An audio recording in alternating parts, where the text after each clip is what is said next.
I was talking to a friend the other day and he asked me, do I really enjoy conflicts? And here is the truth about conflicts for me. I've shifted my perspective in conflicts from trying to convince people to trying to be curious about what is going on. Part of that curiosity about what is going on is about being curious about what's going on inside of me when I hear somebody say something and it triggers me. I know it's a cliche or many people say, oh, be curious. But in the last few years, I'm really starting to be curious about people's perspective, even though sometimes it's so different from mine, politically, culturally. But real curiosity makes me not get triggered. I'm not trying to prove anybody wrong. And sometimes I come across cases where people are trying to prove me wrong. And to be honest, given my training in logic and arguments, I can readily see that and accept it.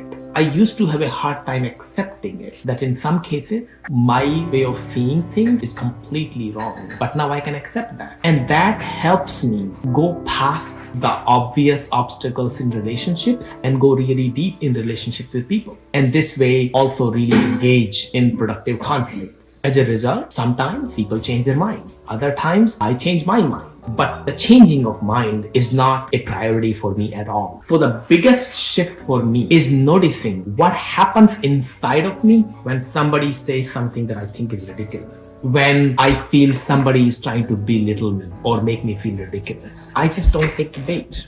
And I keep in the conversation. And that makes all the difference. And this way of engaging in conflict, I love it. I really like it. And if people are not willing to engage in conflict, which has happened a couple of times in the last 3-4 years, I don't like that conflict and I can just excuse myself and wish them well and be done with it.